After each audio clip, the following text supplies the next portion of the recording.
Gracias una vez más allí por estar viendo este programa. Estamos listos para poder dialogar hoy sobre este tema tan importante.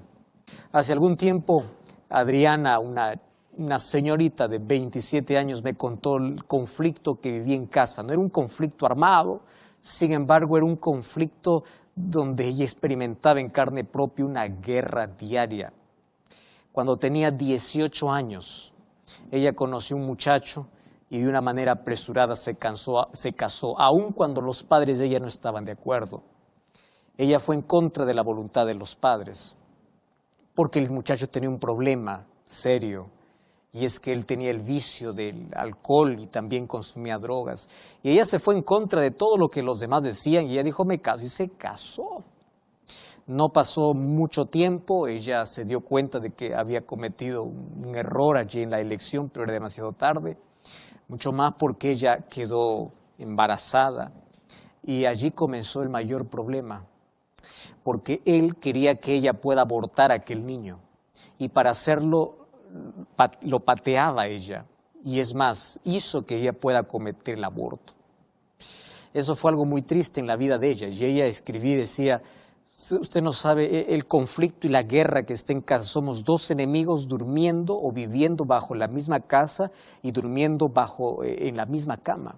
Dos enemigos que duermen juntos. No es un conflicto armado, mas este es el conflicto que se vive y se sufre en silencio y se muere lentamente todos los días. Y hay millones de personas que están envueltos en diversos tipos de conflictos. Más hoy quiero hablarte de una guerra mayor. Una guerra que comenzó en el cielo y que continúa aquí en la tierra. Cuando voy al libro de Apocalipsis capítulo 12, versículo 7, dice así, versículo 7, después hubo una grande batalla en el cielo, hubo una guerra. Tú puedes decir, ¿cómo es posible? Si el cielo es un lugar de paz, un lugar de amor. Sí, ahí comenzó una guerra. Miguel y sus ángeles luchaban contra el dragón y luchaba el dragón y sus ángeles. Pero no prevalecieron y se halló ya lugar para ellos en el cielo. Y fue lanzado fuera el gran dragón, la serpiente antigua que se llama Diablo y Satanás, el cual engaña al mundo entero, fue arrojado a la tierra y sus ángeles fueron arrojados con él. Es increíble, pero la primera batalla comenzó allá en el cielo. El nombre de Miguel es el título de Cristo cuando entra para pelear, ya sea para defender a sus hijos o ya sea para esta guerra que comenzó allí en el cielo. ¿Y por qué se produjo esa guerra? La lucha era por un trono. Fíjate una cosa lo que te estoy diciendo. Dios no creó a Satanás, Dios creó ángeles perfectos. ¿Cómo entró el pecado? Es un misterio.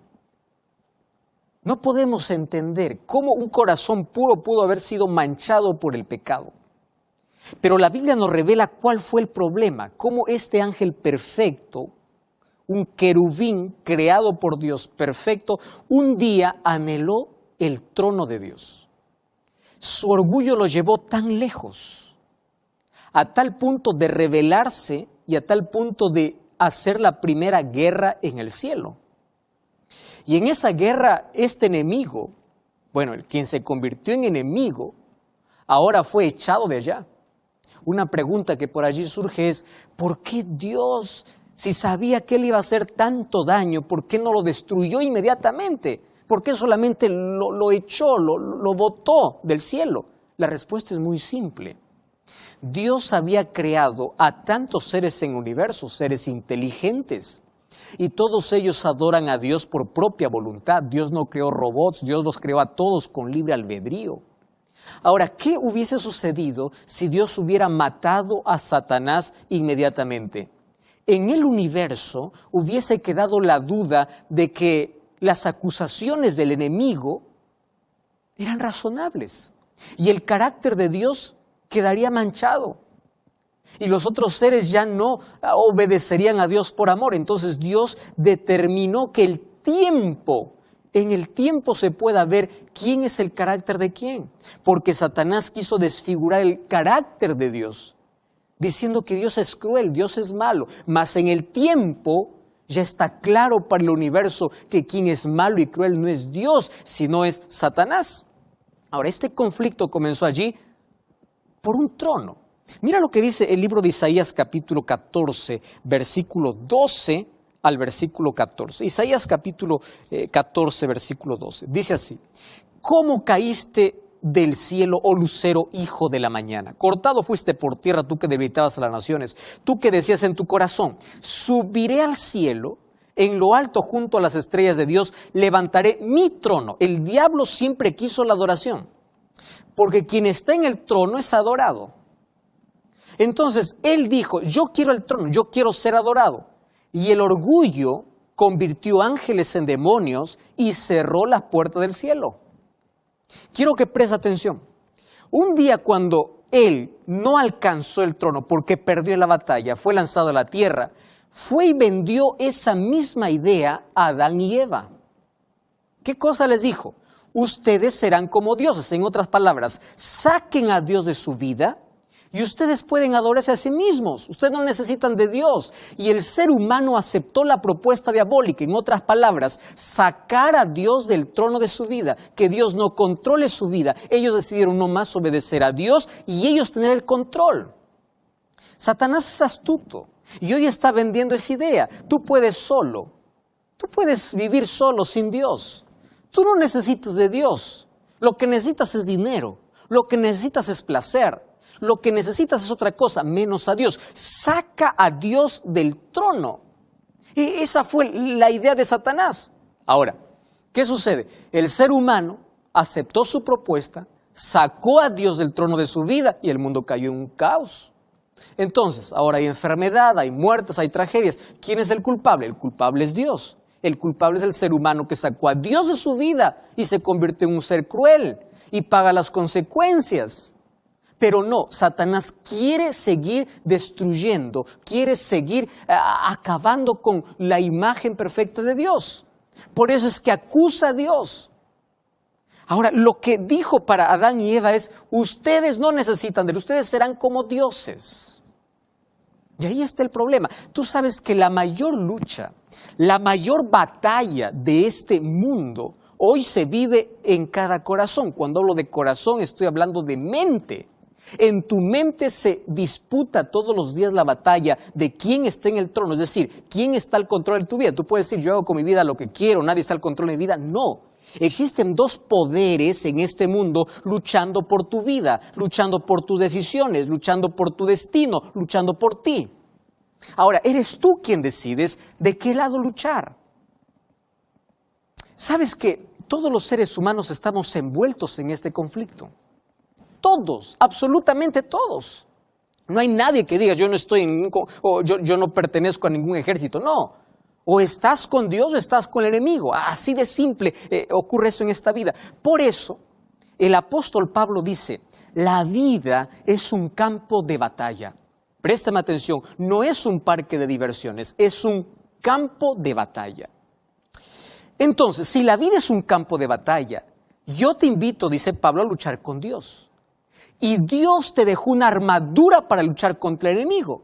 ¿Quieres saber cuál es esa armadura? Mira lo que dice el libro de Efesios capítulo 6, versículo 10 hasta el versículo 14. El apóstol Pablo toma esa figura de una lucha. En el libro de Efesios capítulo 6, versículo 10. Dice así: por lo demás, hermanos míos, fortaleceos en el Señor y en el poder de su fuerza.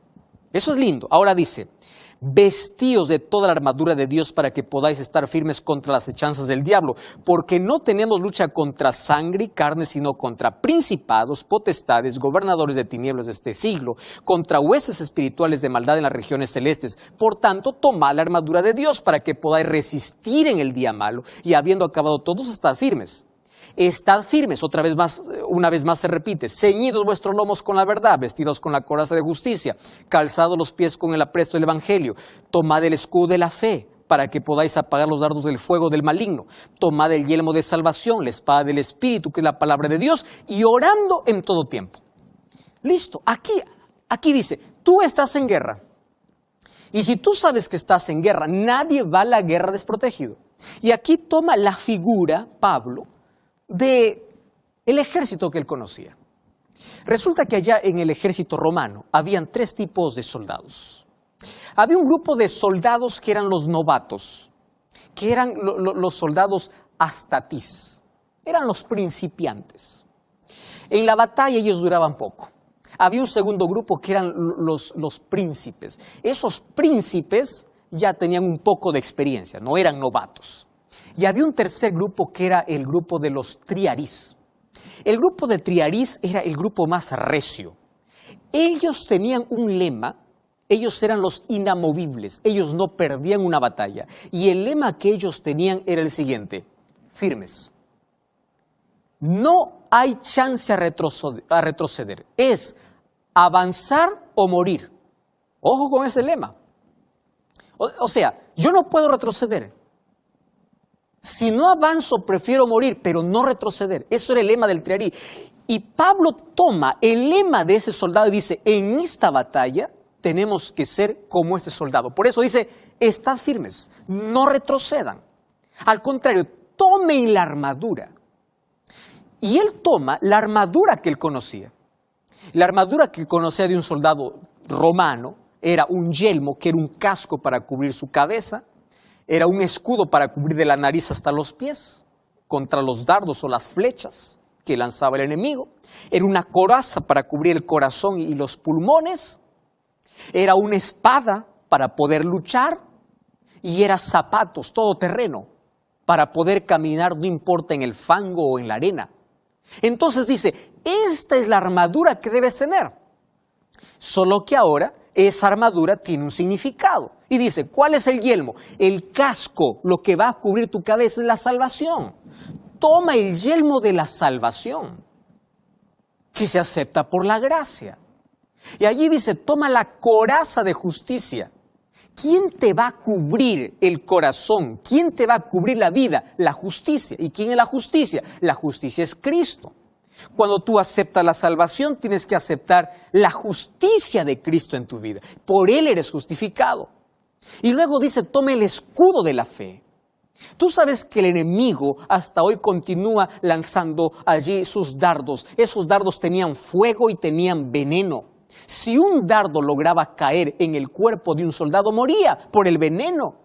Entonces Satanás tiene mucho veneno para acabar con tu fe, para acabar con tu vida, para desanimarte, para echarte al suelo, para destruirte. Satanás puede hacer eso. Entonces, si tú no tienes fe, en los momentos difíciles no vas a poder sostenerte. Además dice, toma la espada. ¿Cuál espada? La palabra de Dios. Lee la Biblia, aplica, practica la Biblia. Vive. Esta es una espada de dos filos, dice Hebreos capítulo 4, versículo 12. Esta espada te va a ayudar a defenderte, pero sobre todo, dice, en todo tiempo ora. Préstame atención. A Satanás no le asusta mucho que tú vayas un día a la semana a la iglesia, porque hay muchos que van un día a la semana, pero el resto de sus días de la semana no están con Dios. A Satanás no le asusta eso. A Satanás no le asusta un religioso. A Satanás le asusta una persona que ora. Préstame atención. Es por eso que difícilmente el ser humano encuentra tiempo para orar. ¿Por qué? Tiene una agenda recargada, prefiere redes sociales, prefiere mirar una película, prefiere cualquier otra cosa menos orar. Satanás sabe que si tú oras, tú tienes poder, porque te aferras a Cristo, y él tiene miedo a Cristo, porque Cristo lo derrotó varias veces. Tú y yo luchamos contra un enemigo vencido. Cristo lo venció. Ahora, lo que quiere Satanás para destruirte es alejarte de Cristo. Y cuando consigue alejarte de Cristo, entonces tú te conviertes en un juguete del diablo. El diablo puede hacer lo que quiere. Por eso el apóstol Pablo dice, no te olvides, el yelmo, la coraza, el escudo, la espada, los zapatos, que es el evangelio, que tú mientras caminas, tienes que proclamar. Pero no te olvides de orar, orando en todo tiempo. Tú sabes que el ejército de Satanás tiembla cuando ve un cristiano de rodillas. Entonces quiere ser victorioso. Yo escucho personas, pastor, parece que el diablo está cerca, el diablo me ataca. Toma el escudo, toma la palabra. Pero ora. ¿Quieres ver al diablo huir? Ora. Ahí está el secreto de la vida para poder vencer. Ahora, préstame atención. Tú no vas a vencer este conflicto con tus fuerzas. No. Lo vas a vencer en Cristo. Romanos capítulo 8, versículo 37 dice, porque en Cristo somos más que vencedores. Somos más que vencedores por aquel que nos amó. Y cuando voy al libro de Santiago, capítulo 4, versículo 7 dice así: someteos pues a Dios, resistid al diablo y él huirá de vosotros. Présteme atención aquí. No existe un ser humano que pueda vencer en este conflicto con su propia fuerza, su educación, su riqueza o poder. No existe. Tú solamente puedes ser victorioso en Jesús. Pero tu parte es tomar la armadura. Dios no va a hacer por ti lo que tú tienes que hacer. Toma la armadura y sobre todo, si quieres saborear la victoria todos los días, sométete a Dios. Cuando Satanás te ve al lado de Jesús, Él no te toca.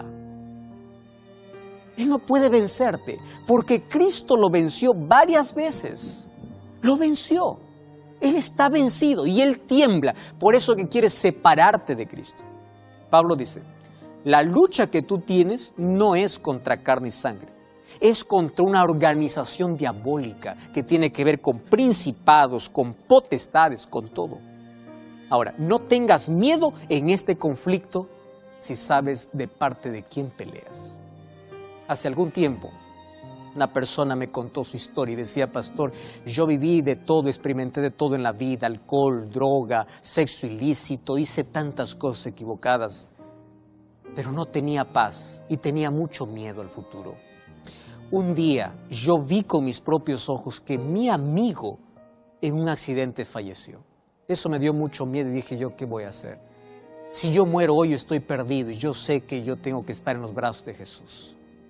Así que tomé la decisión y volví a los brazos de Jesús.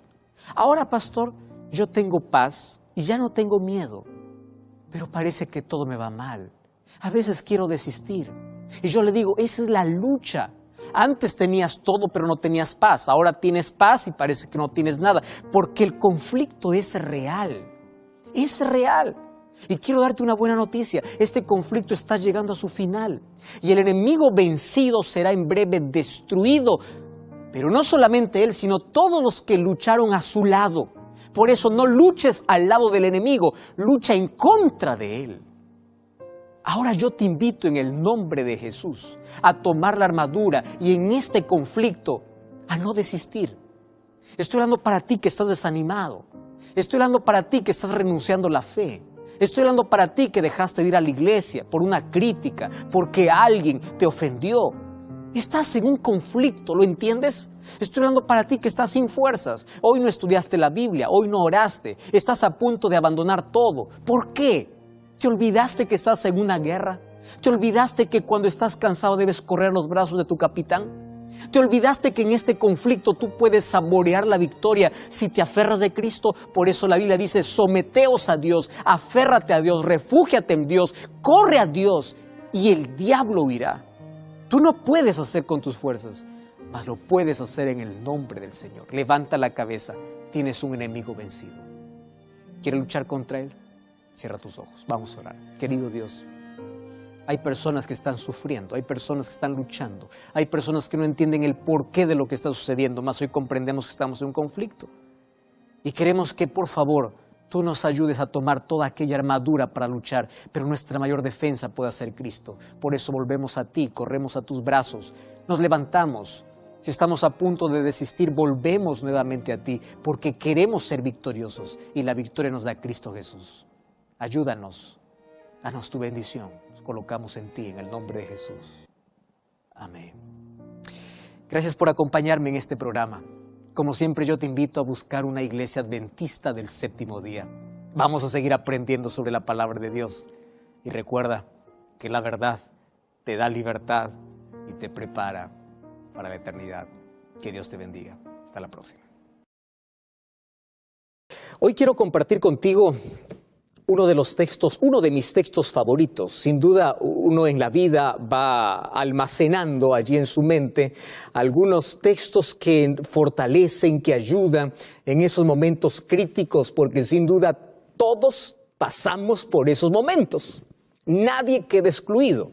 Cristiano, no cristiano, incrédulo o ateo o creyente, todos pasamos por crisis. La diferencia es cómo reaccionamos ante las crisis. Es decir, las tormentas en la vida son inevitables. No todos los días el sol brilla para todos. Hay días oscuros, hay días nublados, hay días con mucho viento, hay días tormentosos, pero la mayor tormenta, no te estoy hablando de los días literales, sino de aquello que se vive en el corazón, de aquella batalla que está en la mente.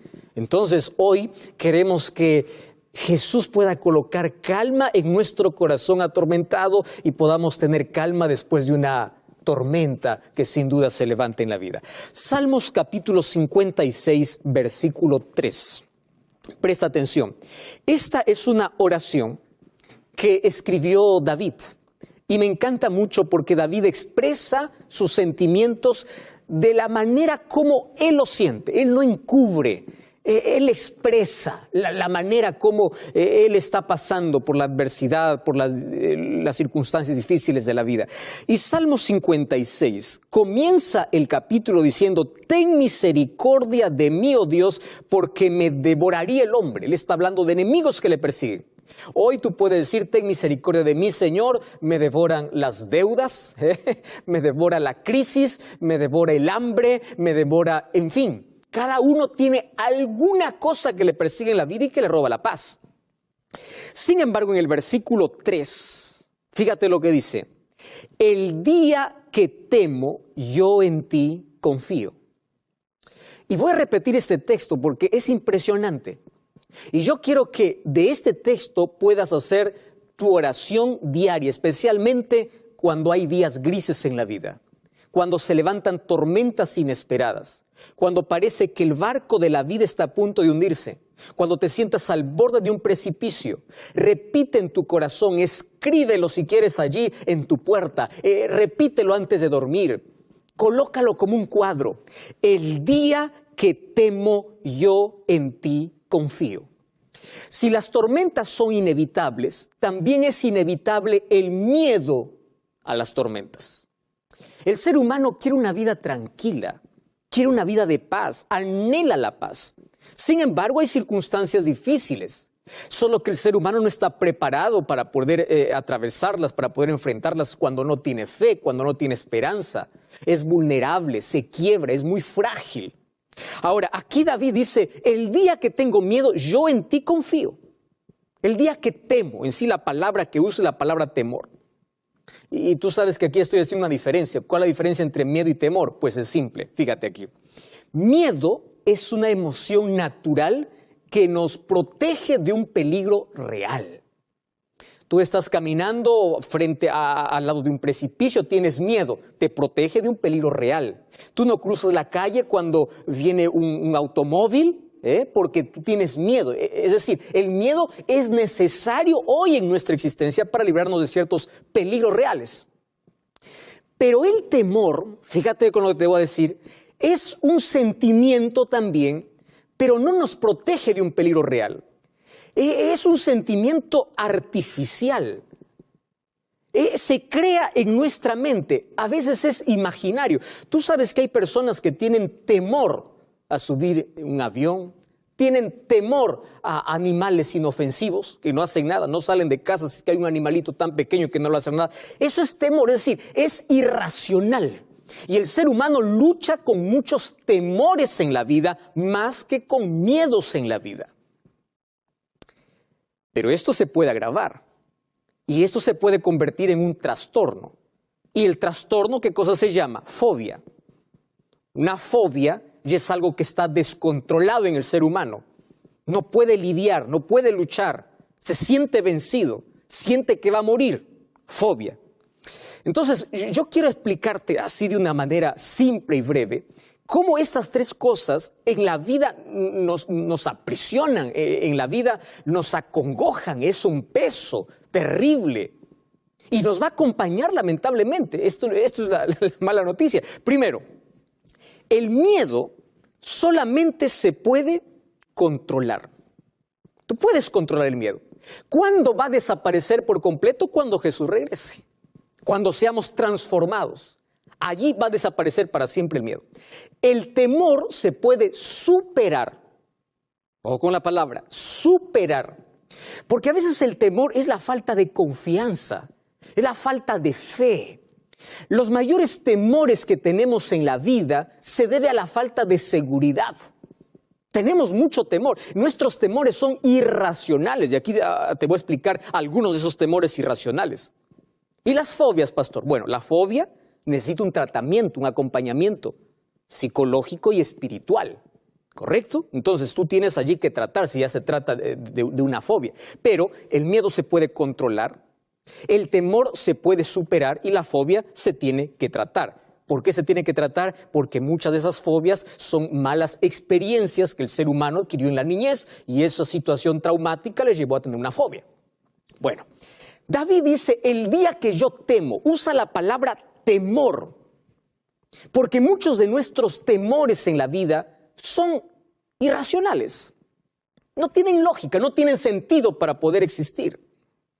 Tú sabes que el ser humano, cuando nace, cuando viene a este mundo, solamente tiene miedo a dos cosas: al fuerte ruido y miedo a caer.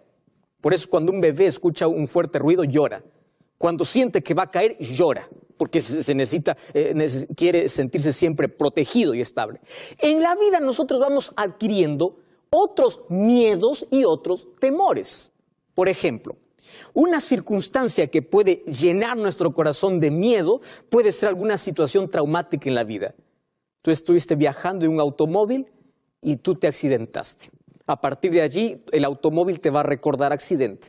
Entonces vas a tener un miedo y eso se puede convertir en un temor. Otro problema es que cuando hay mucha sobreprotección en los niños, también pueden crecer con mucho miedo.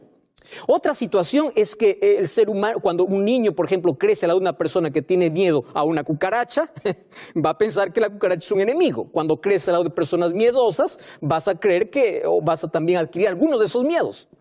Pero hay otro tipo de miedos que están basados en mitos, en historias, en supersticiones.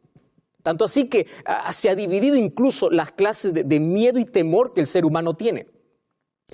Y ahora, David decía, el día que yo temo, yo en ti confío. ¿Por qué colocó como remedio para el temor en medio de las dificultades la fe, la confianza?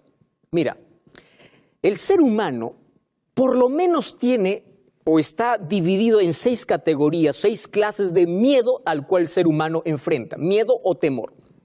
El primero es el miedo a perder cosas, perder personas, tiene miedo. Cuando tú vives en un lugar difícil de convivir, hay mucha delincuencia, tienes miedo. Uno está atento, mantiene la puerta cerrada, hay tanta delincuencia, hay secuestro, etc. Tiene miedo. Ese es el primer miedo, a no sentirse seguro. El segundo tipo de miedo es el miedo a fallar. Muchas personas no emprenden muchas cosas en la vida porque tienen miedo a fracasar y cuando llegan al fracaso piensan que el fracaso es el fin. Es decir, es ese miedo que paraliza en la vida. Hay otro tipo de miedo que es el miedo a ser rechazado. Porque el ser humano quiere sentirse amado, quiere sentirse aceptado. Y hay personas incluso que negocian sus principios, negocian su fe por sentirse aceptados. Mendigan hasta la amistad de las personas por sentirse aceptados. Y es que nos es difícil a los seres humanos aceptar de que estamos solos. Nos es muy difícil. Tú sabes que hay personas que, aunque estén rodeadas, se sienten solas. Y hay personas que aunque estén solas se sienten acompañados. Porque eso es un asunto que está dentro del corazón. Ese sentimiento de orfandad interior. Ese sentimiento de soledad o vacío existencial es terrible. Por eso es que el ser humano busca siempre compañía, entonces tiene miedo al rechazo. Hay otro tipo de miedo que es el miedo a lo desconocido, miedo al futuro. Y hay personas que piensan que para que no tengan miedo al futuro, amanecen tras el horóscopo, allí para ver qué cosa dice su signo, piensa que la vida está guiada por los astros y las estrellas, cuando eso no ayuda en nada. No confíes en la creación, confía en el Creador, que es Dios. Hay personas que tienen miedo a supersticiones, ¿verdad? Cruzó un gato negro en la mañana y dice, mal día. O sea, ¿tu fe en dónde está? No está en Dios. Ese es el miedo irracional. Lleno de supersticiones, lleno de historias, de cosas que por allí te llenaron la cabeza. Cantó un animal, seguramente sucede esto. Irracional. Pero la mayoría, o mejor, todos los seres humanos tenemos nuestro mayor enemigo, que es la muerte. El ser humano teme morir, teme enfrentar la muerte. Y todos los seres humanos ya hemos perdido a alguien en la vida. Cuando perdemos a alguien, se arranca de nuestra vida, o parte de nuestra vida se lleva a la sepultura a la persona que tanto amamos. Todos tenemos miedo a eso. Ahora, ¿cómo el ser humano enfrenta las tormentas? ¿Cómo el ser humano puede controlar el miedo? ¿Cómo puede superar el temor? Entonces Jesús me enseña la manera como yo debo actuar. Y mira, el libro de Marcos capítulo 4, versículo 35, es extraordinaria esa historia. Esa historia es contada por los otros evangelios también. Mas yo elegí el libro de Marcos capítulo 4, porque me llama tanto la atención. Mira lo que dice el versículo 35 en adelante. Cuando llegó la noche, Jesús les dijo, vamos al otro lado. Despidió a la multitud y a aquellos que estaban en la barca, y había también con él otras barcas. Se levantó una gran tempestad. Hay una tormenta de viento. Se echaban las olas en la barca de tal manera que se anegaba. Y él, hablando de Jesús, estaba en la popa durmiendo sobre el cabezal, y le despertaron y le dijeron, maestro, ¿no tienes cuidado que perecemos? Y levantándose reprendió al viento y dijo, mar, calla, o al mar, calla y enmudece. Cesó el viento y se hizo grande bonanza. Y les dijo, ¿por qué estáis amedrentados? Es decir, ¿por qué tienen miedo? Ahora te pregunto, ¿era un miedo ilógico, irracional? Ellos estaban con miedo a la tempestad, con miedo a morir. Ahora Jesús les dice, ¿acaso no tenéis fe? Versículo 41, entonces temieron con gran temor. Lo que te voy a decir ahora probablemente suene muy ilógico para ti. Si quieres vencer el temor, tienes que tener temor. Pero aquí voy a hablar de dos tipos de temores. Si quieres vencer el temor a las cosas irracionales, el temor a situaciones que te hacen temblar, tú tienes que tener temor. ¿A quién? A Dios. Pero ¿qué significa temer a Dios? Temer a Dios significa honrar a Dios, obedecer a Dios, amar a Dios, seguir a Dios, caminar con Dios. Cuando tú temes a Dios, temer a Dios no significa tener miedo a Dios, sino obedecer a Dios, amar a Dios. Cuando tienes el temor de Dios, los otros temores que hay en tu corazón desaparecen.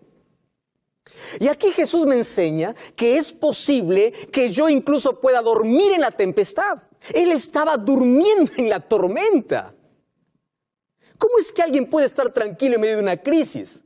¿Cómo es que alguien no puede perder la sonrisa, no pierde la fe, no pierde la esperanza? ¿Cómo es posible eso? Es posible porque cuando tú temes a Dios, todos los otros temores desaparecen de la vida. Por eso David decía, el día que temo yo en ti confío. Mi fe, mi confianza en ti hace desaparecer los otros temores. Y querido, mira, este es el asunto interesante. Los discípulos ahora temen a Jesús, ya no temen más a la tormenta, porque cuando hay ese temor, ese respeto, esa reverencia, todo lo demás está tranquilo. Préstame atención. ¿Por qué tienes miedo? Probablemente la situación por la cual estamos viviendo es como una ola gigante que parece insuperable. Y hay tanta preocupación, hay tanto temor, hay miedo. ¿Cómo? ¿En qué momento va a calmar esta tormenta? Cuando escuchas allí las noticias, cada vez se empeora la situación. Y las olas crecen más. ¿Y qué cosa es lo que tenemos que hacer? Tranquilo. Porque una de las cosas que Dios prometió en la vida no es quitar las tormentas, es colocar paz en tu corazón a tal punto que las olas pueden estar tan altas y tú puedes continuar durmiendo tranquilo. Cuando estoy hablando de dormir tranquilo, estoy diciendo de que nada pueda robar tu tranquilidad, nada pueda robar la paz que hay en tu corazón. Tú puedes continuar tranquilo. Jesús dormía mientras todos se desesperaban. ¡Wow! Impresionante, impresionante. Pero tú puedes decir, pastor, es que es Jesús, claro, es que Él es nuestro máximo ejemplo. Y Él me enseña cómo es que yo puedo enfrentar la crisis. Y Él colocó fe en el corazón de los discípulos y no solamente paró la tempestad, sino acabó el miedo, acabó el temor. Pero ahora te voy a mostrar la historia de otro hombre en una situación parecida. Mira lo que dice el libro de Hechos capítulo 27. Hechos capítulo 27 habla de un viaje que hizo Pablo para Roma, pero él no estaba viajando de vacaciones. Él estaba yendo a comparecer ante César, ante el emperador y él estaba yendo encadenado. Él estaba yendo como prisionero. ¿Por causa de qué? Por causa de predicar la palabra de Dios, para ser juzgado allá en el Imperio Romano. Y allí en el capítulo 27, versículo 22, dice que mientras viajaban, se levanta una tormenta fuerte en medio del mar. Había días que no veían ni el sol, ni la luna, ni las estrellas. Estaba el asunto tan difícil y todos perdieron la esperanza. Y el versículo 22, en medio de esa desesperación, de esa angustia, cuando todos creen que han perdido todo, se levanta este hombre de Dios y dice así: pero ahora os exhorto a tener buen ánimo, porque no habrá ninguna pérdida de vida entre vosotros, sino solamente de la nave. Versículo 23. Escúchame con atención aquí lo que dice la palabra de Dios. Dice así Pablo: porque esta noche ha estado conmigo el ángel del Dios de quien soy y a quien sirvo. Me encantan esas dos frases. El ángel de Dios, de quién soy. Él sabía a quién pertenecía, él sabía a quién servía. Y él dice así, y él me dijo: Pablo, no temas. Y él empieza a animar a los que están a su alrededor. Todos habían perdido la esperanza, menos él. ¿Por qué razón? Porque él sabía dos cosas, tenía claro en su vida dos cosas. Y si tú tienes claro en tu vida estas dos cosas, ten la seguridad que no importa el naufragio, no importa la tormenta, siempre va a haber calma en el corazón. Número uno, ¿de quién eres y a quién sirves? Ah, pastor, yo soy de Dios, yo le pertenezco a Dios. Es verdad que todos le pertenecemos por creación, somos criaturas de Dios. Pero que tú digas ser hijo de Dios es una elección. Y Pablo eligió pertenecer a Dios. En este grande conflicto, ¿de parte de quién estás luchando? De nada sirve que te coloques la camiseta de cristiano cuando juegas para el equipo contrario. ¿De quién eres? ¿A quién buscas? ¿Y a quién sirves? De esto depende la vida. De esto depende cómo el ser humano puede tener paz en medio de cualquier tormenta. ¿Cómo puede encontrar paz? ¿Cómo no puede perder la fe? Y ahí está Pablo y dice: el ángel del Dios, de quien soy, a quien yo sirvo, ha estado conmigo hoy. Eso significa que él dependía de Dios todos los días. ¿De quién eres y a quién sirves? Así como Jesús estaba tan tranquilo en medio de la tormenta, ahora Pablo empieza a calmar el corazón de las personas, porque sabe que aquel que teme a Dios es libre de los temores de la vida. Teme a Dios, adora a Dios, reverencia a Dios, busca a Dios y te librarás de todos los otros temores. Y no importa cuán difícil sea la tormenta. Y la palabra de Dios tiene promesas lindas para que cuando yo enfrente cualquier crisis o cualquier circunstancia, mi corazón pueda tener paz. Isaías 41:10 dice: no temas, porque yo estoy contigo. La palabra no temas se repite 365 veces en toda la Biblia, como para tomar una promesa por cada día del año. Una. Porque Dios sabe que el ser humano tiene en el corazón temor. Y muchos de sus miedos es por falta de fe, falta de seguridad, falta de confianza. No lo puede superar porque no tiene fe. Parece que las olas van a tragar su vida y se desespera. Tiene miedo a todo y dice: no temas, porque yo estoy contigo. Aun cuando yo esté en silencio, yo estoy contigo.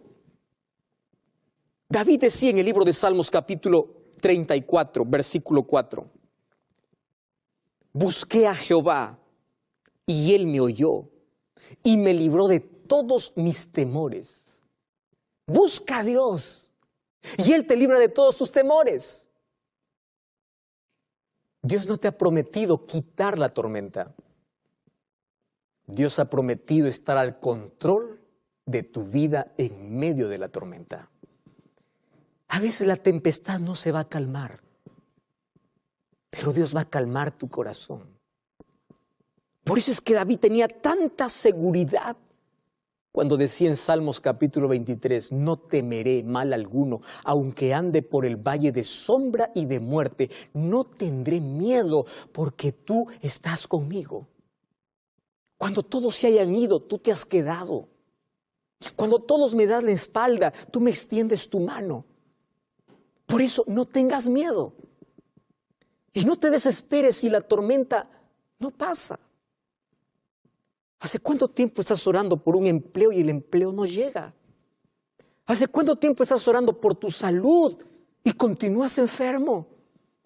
Probablemente el mayor milagro que Dios quiera hacer en ti es calmar tu corazón angustiado. Es quitar tu temor a la muerte, tu temor al futuro. Aprender a depender de Él en cada momento de la vida. Probablemente el mayor milagro que Dios haga contigo no sea abrir el mar delante de ti. El mayor milagro sea enseñarte a caminar por encima de las aguas. Mayor milagro es que Dios puede calmar un corazón atormentado. Es que en medio de la tormenta tú puedes descansar tranquilo. Es que tú puedes confiar.